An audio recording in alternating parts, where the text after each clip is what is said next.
I'm Digit Murphy, and welcome to Women's Sports Monthly, where we're going to talk all women, all sports, all the time. We will be interviewing coaches, athletes, women in business who have been athletes. It's going to be quite an opportunity to meet these people in women's sports.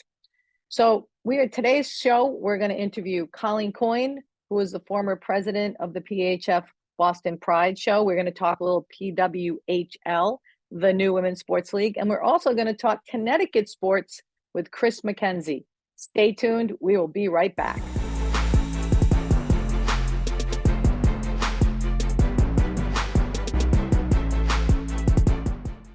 There's so many rewards in life. You coming into our home was one of the greatest rewards we could have ever had. You know, it took 20 years, and I got my third child, who was 17 at the time.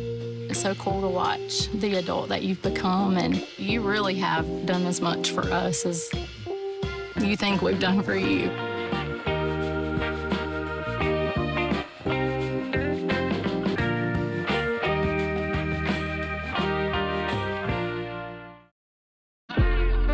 The society that we were brought up in is very hard on little black boys. You have to navigate feelings and emotions so the world don't get you. Sometimes when I cry, I won't know how I'm feeling or why I'm crying. I just grew up never feeling like it was okay to cry. Yeah. And so he really forced me to have to reconnect with the kid that didn't get to cry. That's beautiful. We don't cry, we gon' take our piece of the pie.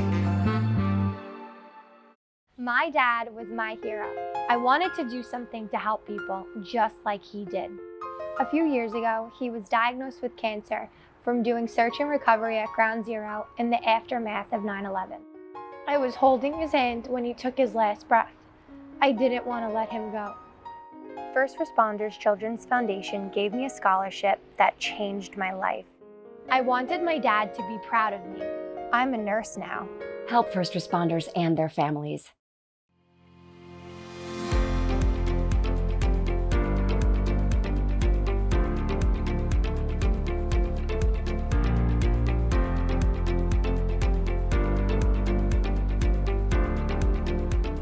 We've walked for 8 years to let Ben know how many people love him and support him, and we're going to keep walking until there's a cure.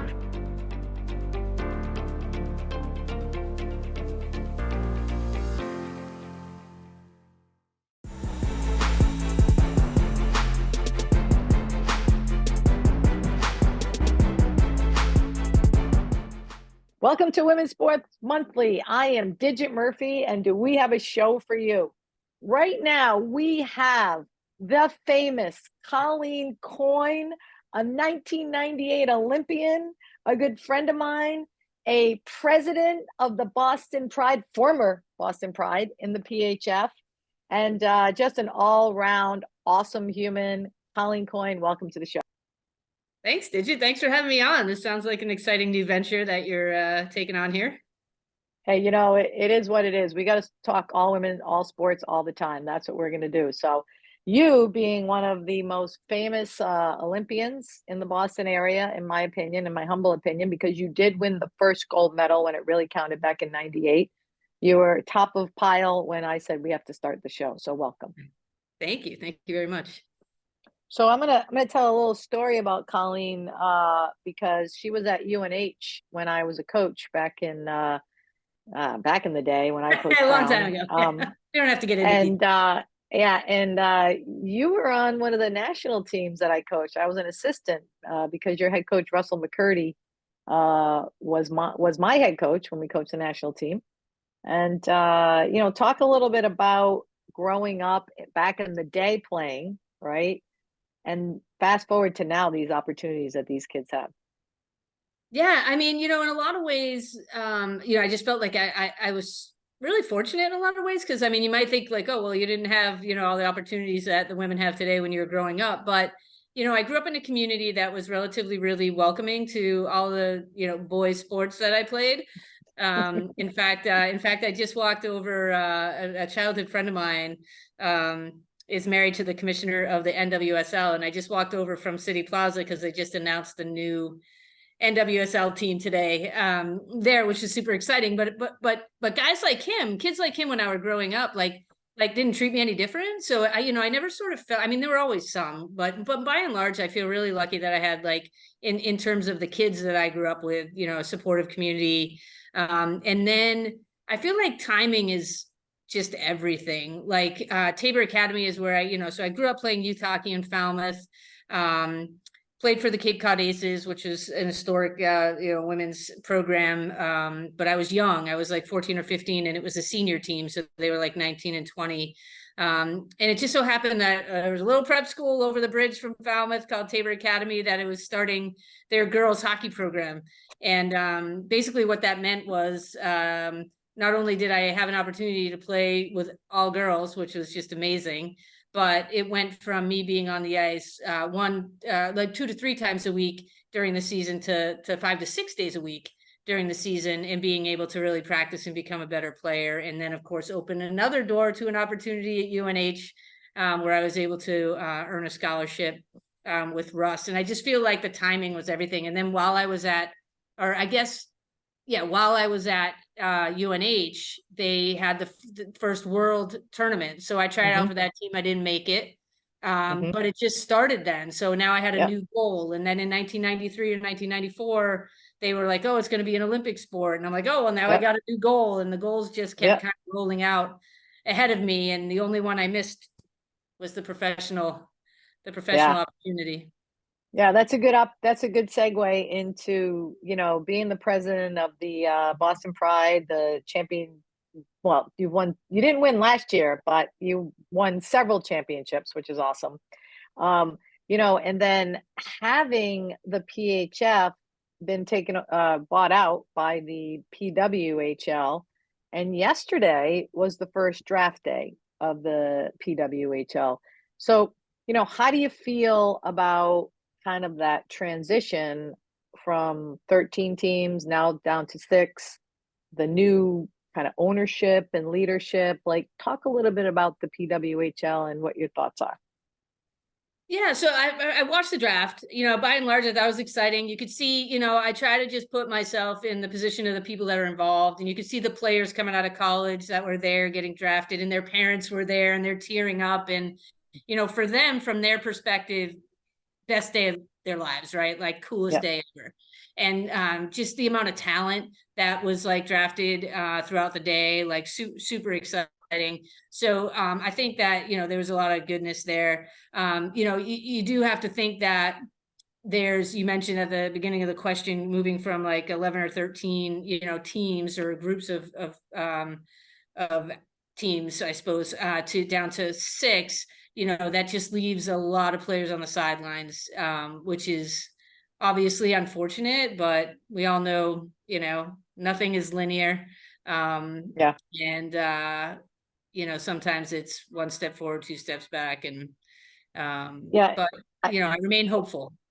Yeah. I think they did a really good job with the broadcast. I love that there were all women there. A couple of things, as as someone that's all about women's opportunities, that bothers me are not all the GMs are women. There's enough women in sports to get 6 GMs, and there's enough women coaches to have all women. So I think that, to me, was a big miss. And the other thing that really gets under my skin as a women's leader, I got it all out here. It's our show. We're talking, we're in the room here, is that to not acknowledge at any point in time, I didn't hear it. Maybe you heard it. Kenny Dufton and all those guys back in 2000 started a women's professional league, granted they weren't paid, but they had opportunities to play in a pro style league.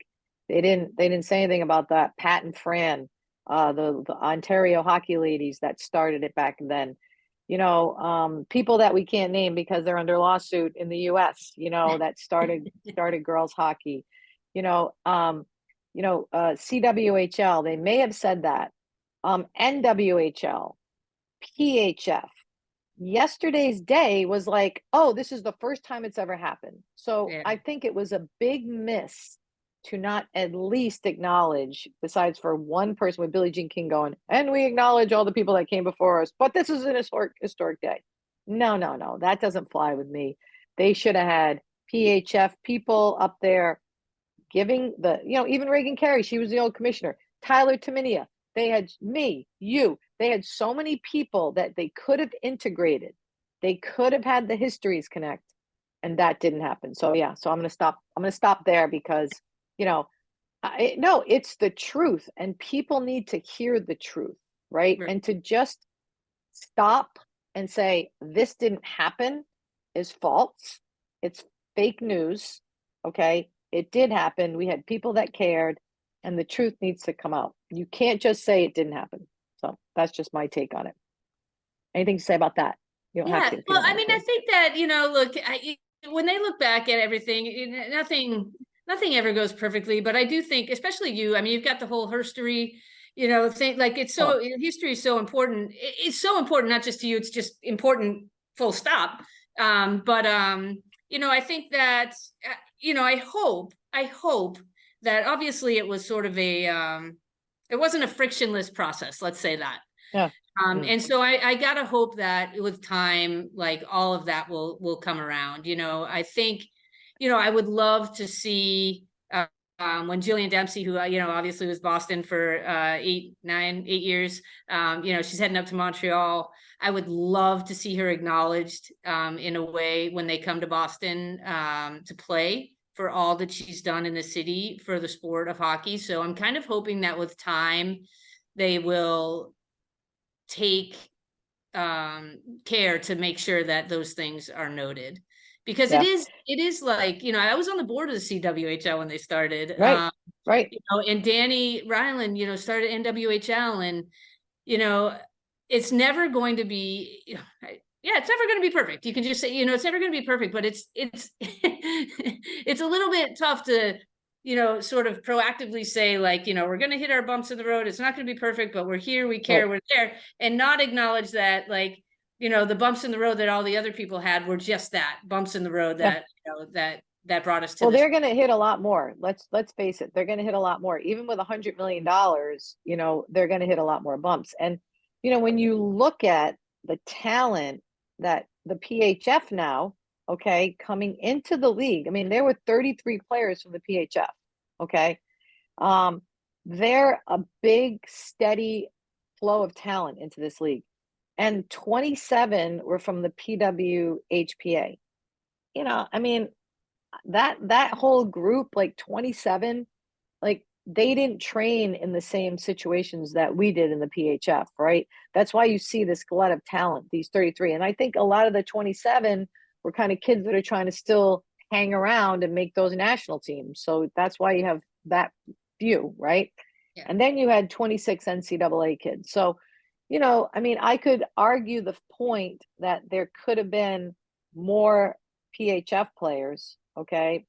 But I'm not a GM. You know, I mean, if I was a GM, I probably would have taken a whole team just to show them that we would win, just to do it, you know.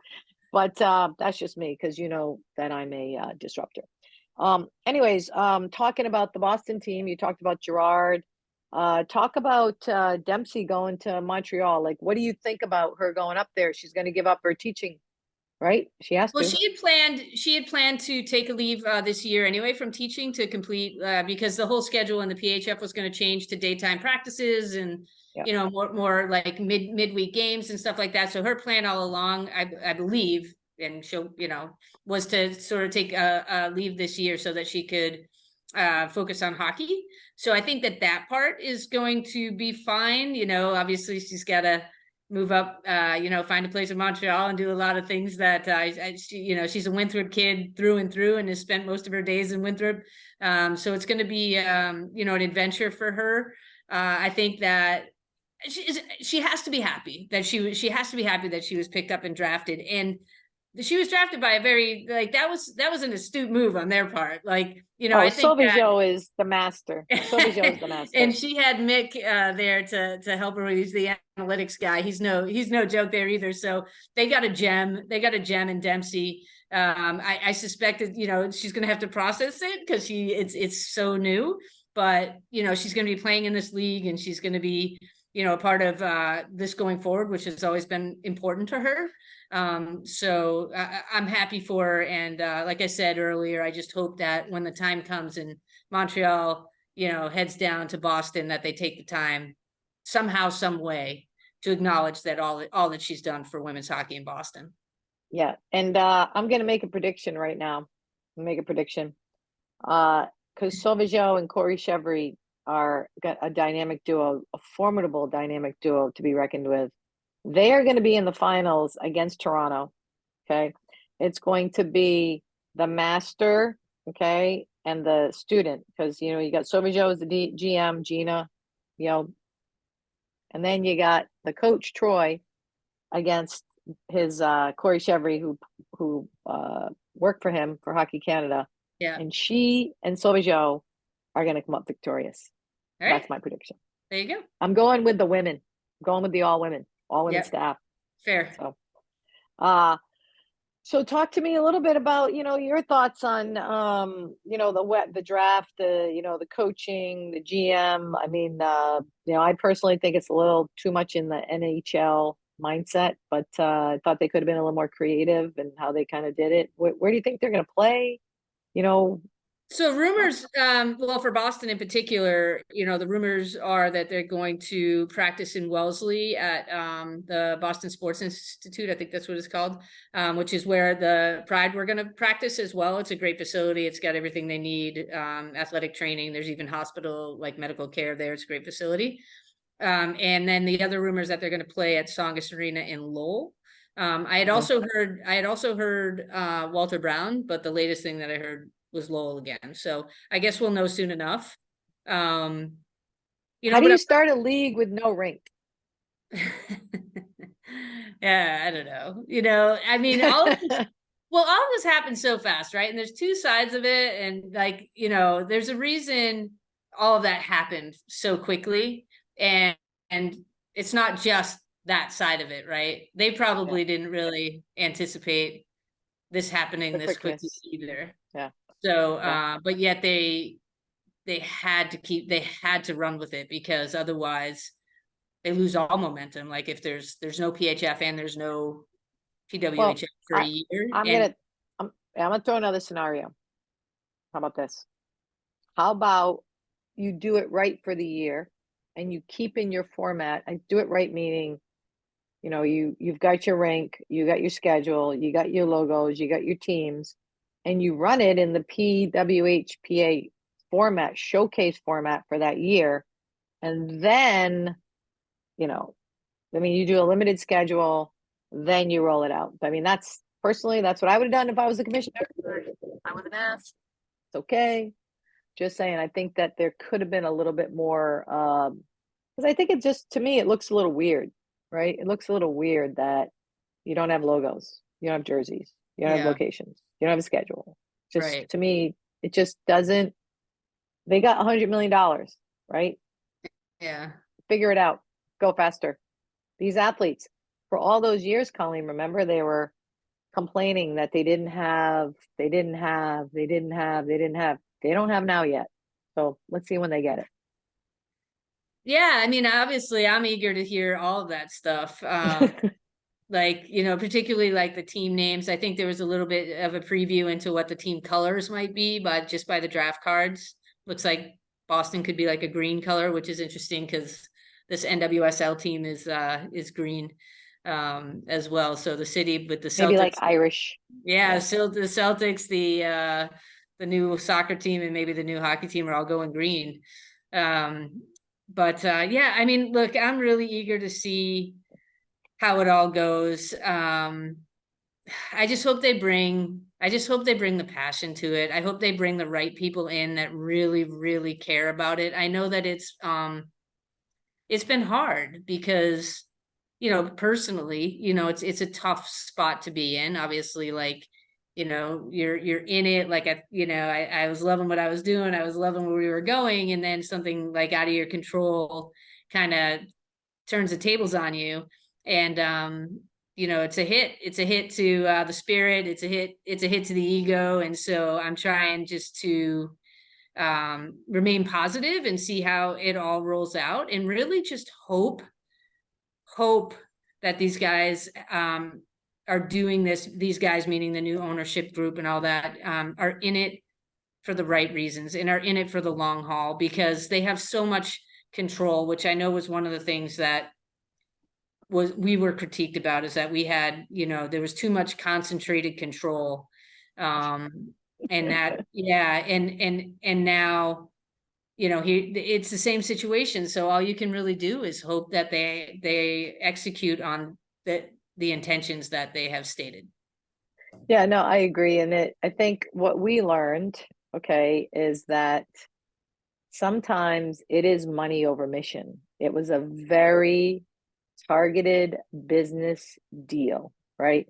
And I think something that women need to learn is that you're going to get smacked in the face because it's all business, and people are just going to walk away from the deal. They'll be like, hey, it's business. And I think that sometimes as women, we're like, oh, that's not fair. Well, you know what? All's fair in love and business, right? It is what it is. And I think we're seeing that. I think we're seeing women's sports become a business. I still believe that we're not there yet to be treated totally like a business, because I'm not sure we have the fan base to sustain the expense. And maybe we do, but as well as I do, how hard it was, to have that kind of a fan base situation where they're actually paying. Okay. Yeah, I think we're getting there for sure. Just based on, we can thank soccer, we can thank basketball, we could, thank those others like tennis, like, the sports that are sort of pushing the fact that it's a valuable entertainment organization or product. Right. And so it should be, you should pay to go see it. And I do think, I'm so sorry. It's okay. You shut that off before.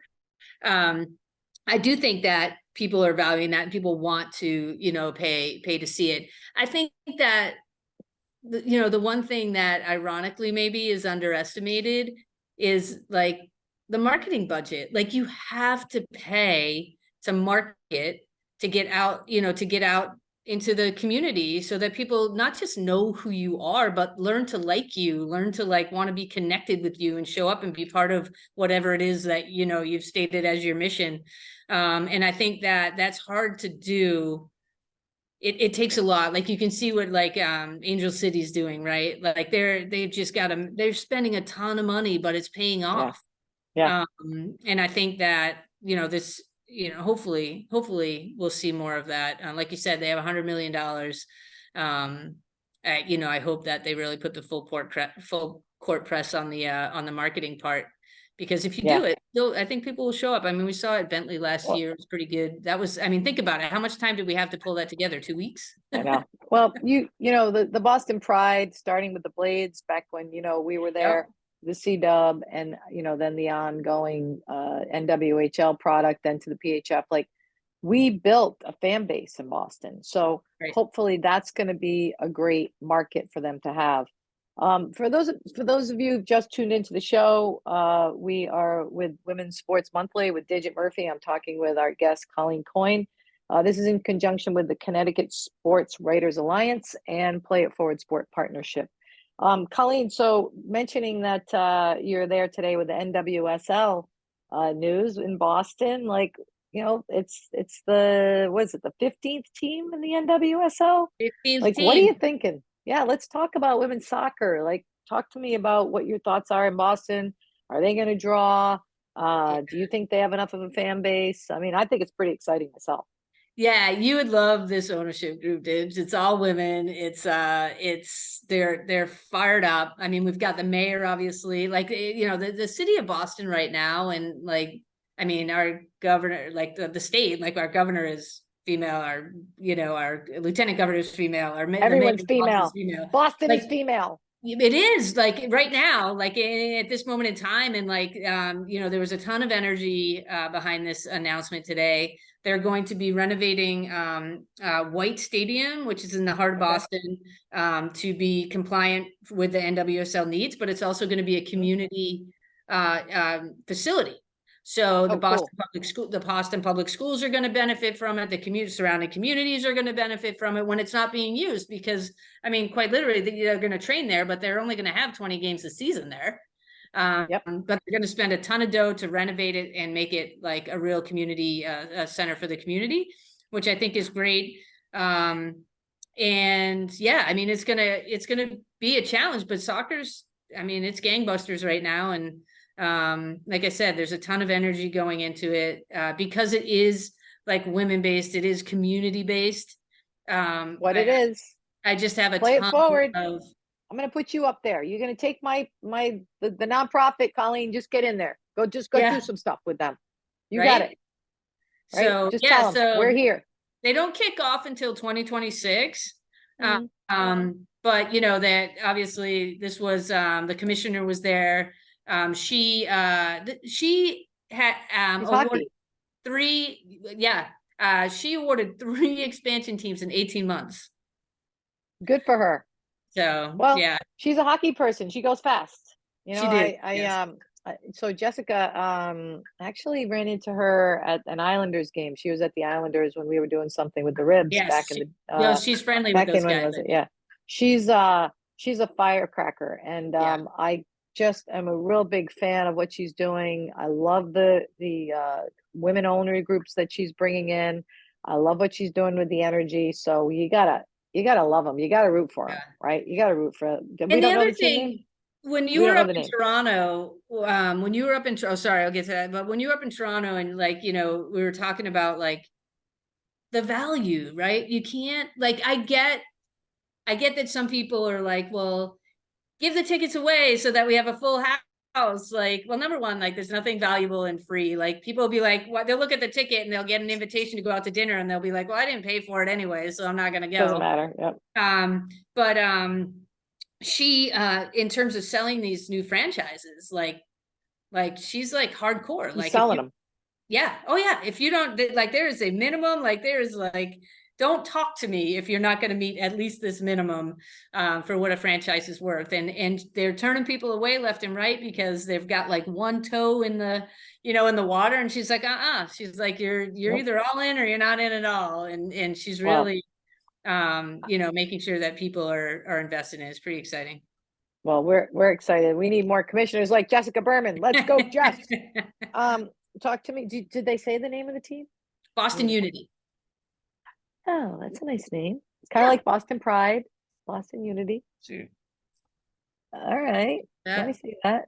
Okay. Oh, I like the logo. It's got the bridge. Bridge action. Okay. All right. I like that. Good for them. Good for them. Hey, and it's the luck of the leprechaun, the luck of the Irish there. Well, just I like guess I don't know if this it was so.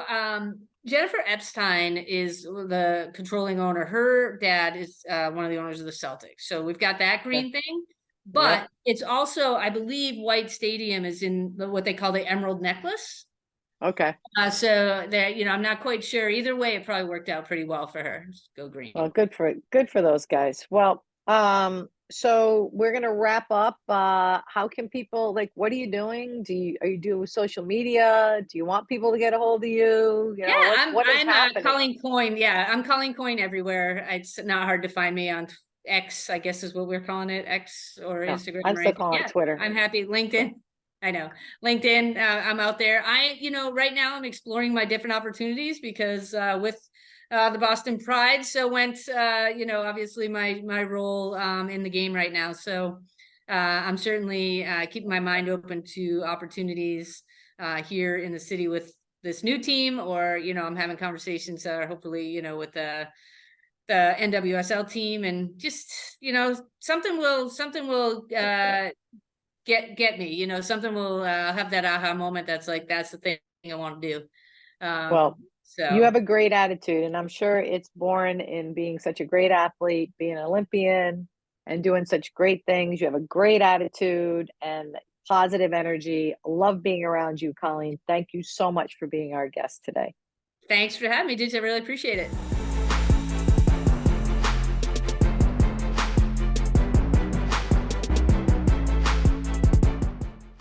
If I could be you, and you could be me for just 1 hour. If we could find a way to get inside each other's minds. Walk a mile in my shoes, Walk a mile in my shoes. Well, before you abuse, criticize, and accuse, walk a mile in my shoes.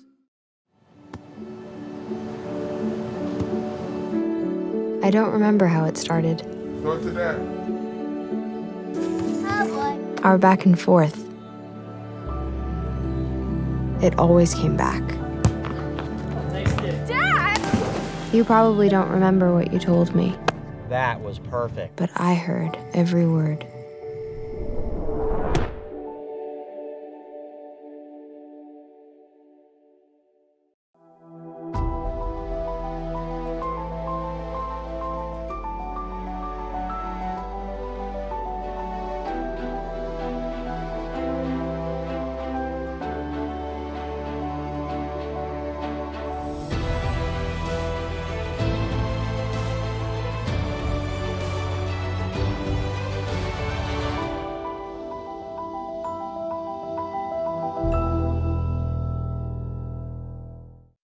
There are 16 million children struggling with hunger in America.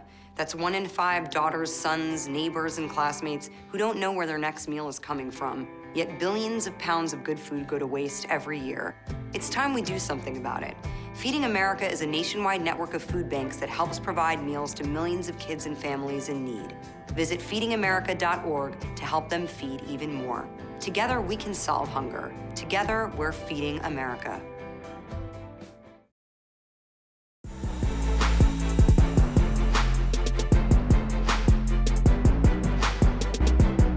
Welcome back. It's Digit Murphy. We're in the second segment of our show, obviously sponsored by Play It Forward Sport. We're talking Connecticut hockey, and today we are with Chris McKenzie, the head coach of the Connecticut women's hockey team. Chris and I are buds. We go way back. Chris, welcome to the show. Hey, Digit, thanks for having me. Hey, so UCONN, baby. I mean, I think when I first started coaching at Brown, you guys played in that little municipal rink, right? And now you got major things happening. Talk about what's going on with UCONN hockey in the rinks. I think the most talk would be our brand new facility that was built last year, the Toscano Family Ice Forum, $70 million plus building that, was 10 years in the making. Well, at least the 10 years I've been here. And something I think really shows, hey, the school wants to support hockey and make it the best they can. And we're certainly grateful for that type of support. Yeah. How long have you been down at UCONN? Have you been there for 10 years? I can't, I mean, it's 11th year was last year, and we're going into 12 now. Wow. Well, congratulations on all your success. Back in the day, it was only women's basketball. Now we've got women's hockey to look forward to. And, you're going to build a champion. You guys are picked 4th in Hockey East. Right? Yeah, I think the preseason poll just came out. We're 4th. And I think, I think you as a former coach understand what polls can or can't do. And it's really just, I think the poll at the end of the year is the one you really want to try to be as high as possible. So that would be the one you'd want to really focus on, but it's up to you what you want to make of it. Yeah. And, even you just have to make playoffs, right? Because then we talk about, it's still all about the goalie, right? It's all about the goalie, because if the goalie's good, next thing you know, you're riding them right into the championship game, right? How's your goalies, Chris? Got some good goalies? Yeah, really excited. We've had a long tenure of pretty good goalies here at UConn, and Tia Chan would be our starter right now, and Meg Warner, both of them when they were rookies, both of them were on the all rookie team. We have confidence in them day in and day out, and really it's you have a good goalie, you have a chance, and I think we have a chance every night. Yeah, well, speaking of good goalies, let's talk about my favorite, Elaine Chuli.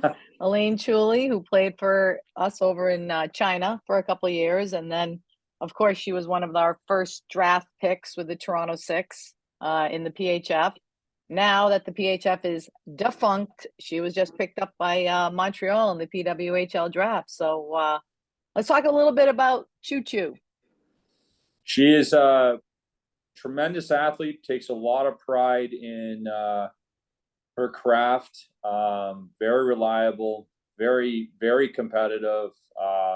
There's no wonder she's still playing. I think she graduated in 2016, I want to say. And still doing it, and earns her success all along the way.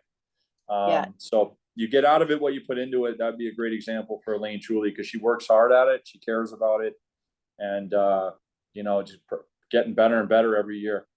Yeah, I know. I have a theory about women athletes in college, right?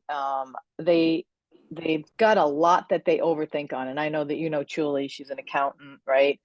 Probably really, really smart, went to class all the time, and they have that kind of extra thing that they're always worrying about. And then they're like, in their 18 to 22, they're still developing themselves. The second they stop going to school, what I've found is that it opens up a whole new world of their training, right? Because you're not pressured to go to the dining hall with all the kids and, chow down all the time. And I've just seen her blossom in the last 7 years. I mean, have you seen her Instagram stuff? Like, anyone that should go out and look at Elaine Truly and Cheyenne Darkangelo's Instagram stuff. Those guys rock it. Have you seen what they do? No, I mean, I don't spend a ton of time on Instagram, Ditch, but I can only imagine it's powerful stuff, probably a lot of personal growth, and just really something. Yeah. Now you're going to make me go take a look. No, now you got to go. And comment on what I just said. The reason you don't see the fruits of your labor, right? Like you've got them between 18 and 22, right? But after, you guys are laying the foundation for the pros. Talk about how you manage that as a coach in this day and age. I think just we impress upon them here, just the everyday people. Everyday person. I think you'll hear a lot of coaches talk about that. There has to be a consistency in the way you approach the game, and a consistency in how you react to the highs and lows of the game. And I don't think either your approach has to be consistent in that you're putting in the work, and the reaction to, let's say, negative things can't get too low. And when you're riding it high, I don't think you can get too high. I think you just have to literally be stable and steady, and over the course of a career, that'll probably help you extend your career longer and enjoy it.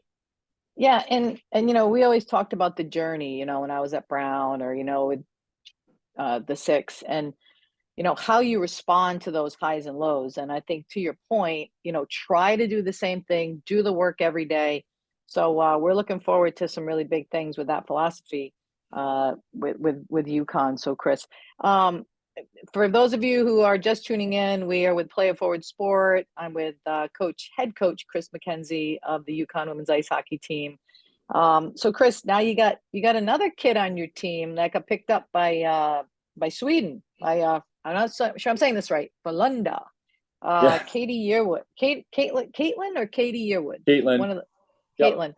How you feel about this? You got all these pro players. Talk a little bit about Caitlin.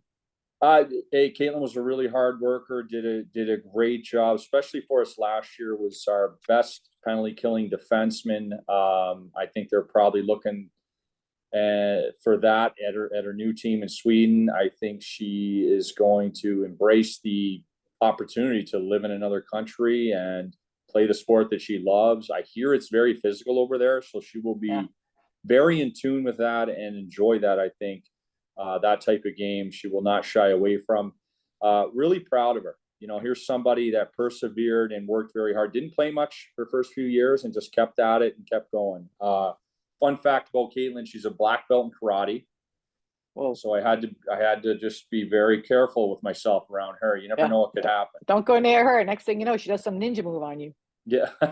Yeah. So, but she that, I think that goes to show you the perseverance. Like, I remember talking to her, she wasn't playing very much, and you meet with players that don't play as much, and I'm like, hey, like, when I heard you were a black belt, I knew you'd grind through this 4 years, the highs and lows. I know you'd be able to do it, because you at such a young age, you were able to. At 16, she became a black belt. So it's you put that much work into something. It's kind of how you do that is how you're going to do anything in life. And I think she'll be, whatever she's doing, she's going to be successful at. Yeah, and that must make you proud, when you see players like that graduate, going on to the pros and then they, get jobs like, Julie's the really successful accountant. It must make you feel great. And with your philosophy of get up every day, do the work, do the right thing, it must be rewarding.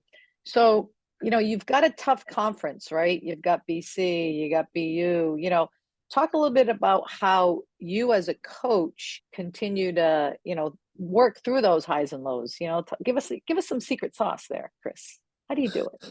I guess if you've done it long enough, you just every team each year, every team's a new team that's going to go on a journey. You can put 10 years together, but each team has its own specific chapter in the book. I think just looking at as a coach, did I do my job to prepare the team? And if I can look in the mirror and say our coaching staff did that, I think that's all we want to strive for, to have them ready. Then there's going to be experience that they have to learn from in the games, because eventually at some point their experience will have to take over. I look at things like consistency. Are we approaching each week consistently as a staff and not changing things last minute on our team and scrambling? And if we just have a consistent plan and we stay with it, and are we checking in with our players to get feedback from them to see if, hey, this is the process. Is this working for us? Do we feel ready? Do we feel like we're prepared? What do we need more of? What do we need less of? Really including them helps them take ownership in what's happening. And really that line of collaboration is important. I think, at times it was, hey, when I was growing up, it was whatever the coach said we did. Now I think there's a little more of a collaboration and, listening to the people that are actually doing the work on the ice as players. Yeah, So, I think with women too, that's a good approach, right? Because they always want to know why. I remember when I was coaching, why are we doing this? And I'd be like, when I was younger, I'd be like, because I said so, just do it. And then as I grew, it was like, oh, here's why we're doing it. You're more of a teacher educator. All right. So a few more questions, and then I'm going to let you go back to the rink. Okay. Now, would you as a coach identify more with Ted Lasso or Bill Belichick? am I allowed to say both? Yeah. Just an open-ended question to insight All right. into your Well, coaching I style. think from what I know about Bill Belichick, he prepares his team very well. He breaks down, he applies the game plan very well. I'd like to think I can do that with my team. At the same time, and I love Ted Lasso, I think there's a human element to this. And, can I tell stupid jokes and stupid stories like Ted Lasso does, but make it fun? I think I can do that too. So that I'd like to think both. Ted Lasso's mustache is incredible. I don't think he'll be rocking one of those anytime soon. But no, there's pieces to both. I would lean closer. I'm probably closer to the Ted Lasso feel for it, but at the same time, I think I have an X's and O's mind. Yeah. There's an analytical engineer in here, but at the same time, there's a goofy guy that tells stupid dad jokes. Yeah. So I try to do. I think if you ask my team, I think if they knew who Bill Belichick was and Ted Lasso, I think they'd say there's a little bit of both in there. Okay. I think you're funny. It's like assuming that our team even knows who Bill Belichick is, right? Because sometimes, do you find, I agree. Do you find that some of the women, that you're coaching aren't even watching other sports? Something that always used to bother me when I coached up around, I'm like, don't you watch hockey? Don't you watch other sports? And they're like, yeah, no, I'm too focused on this, that, and the other thing. So it's definitely changed. So I could see them not knowing who Bill Belichick is, but you do rock this hoodie. I found myself saying the same thing. And what I do remember back in college, I was so focused on my team and my hockey and school that I didn't even have time to sit and watch an NHL game. Right. I really didn't. Right. But yeah, I try to put myself back in the shoes of when I was an athlete. And look, it was different, 20 plus years ago, but it's powerful to do that because they're stressed. They're living their life for the first time, and it's away from home sometimes. Yeah, there's a lot going on, and I think It's just, and everyone has a different progress, a different growth plan. So, you know, it can make itself, as long as they feel supported and you're in a good place and they know you care about them, I think, you know, they're in a good place. The team will be in a good place. So last question. So obviously we're doing this through Play It Forward Sport. We empower, educate, and include women and women's opportunities. Can you talk anything about programs that UConn has that maybe, like, you know, kind of are the same types of, you could, you know, resonate these same kind of words with it? You know, do you do, like, you know, do you do food drives? Like, what kind of things does your team get involved in to create opportunities for you and the community at large? Our biggest one is Team Impact. I'm not sure if you've heard of Team Impact, but this is an organization that pairs varsity sports like ourselves with a child that may be ailing from some type of health challenge, or a challenge in general. And they will pair a team with a child, and it gives our team an opportunity to work with them and get to meet them. It's a 2-year commitment. And yeah, I mean, I think the words of the company, Team Impact, we can make an impact. And I you know, we're obviously searching for a positive impact on helping a young person's life. You know, Gabby is someone we're matched with right now. She's from Connecticut, and she has, you know, a challenge regarding her health. And one thing we're going to do is have a special game in her honor to fundraise for her. And this brings also more impact in that other teams and other sports will see this and they'll connect with Team Impact, and there'll be more children that can benefit from this. So I think, as far as Play It Forward, I think that would be along the lines and theme of what you're looking for. Awesome. You know, just whatever we can do through sports, create heroes, leaders, and role models. That's what we do. So good job for you guys doing Team Impact. And I invite Gabby and one of your players back on the show to promote that game anytime. So Chris, how can people we would love to do that, especially because this is a Connecticut-based station. How can we get a hold of you guys? How do we get a hold of your schedule? Can you tell the listeners how we do that? UConnHuskies.com. Okay. Pretty simple. And how about you? Should we follow you on Instagram? Or are you boring? Asking me for my phone number? What are you doing? No, I mean, everything's on the website. Tickets are for sale on our website. Our schedule's there, and we are charging admission for the first time since I've been here, and I think that might be ever, and that's great. That's excellent. And there'll be a $2 beer night. I know there's going to be some parents that are going to be quite excited about that at some point. We're coming. I want to come to that game. Make that the Gabby game. Yeah.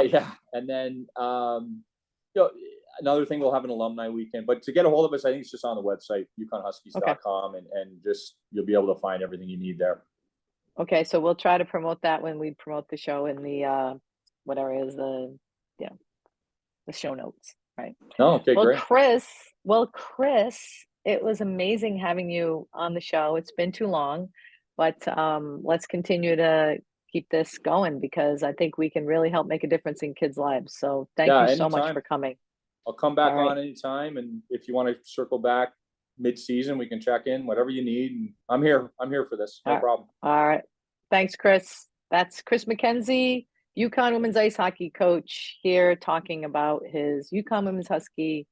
Great program, storied program. Go, Chris. Good luck in the season. Thank you, Digit. Take care.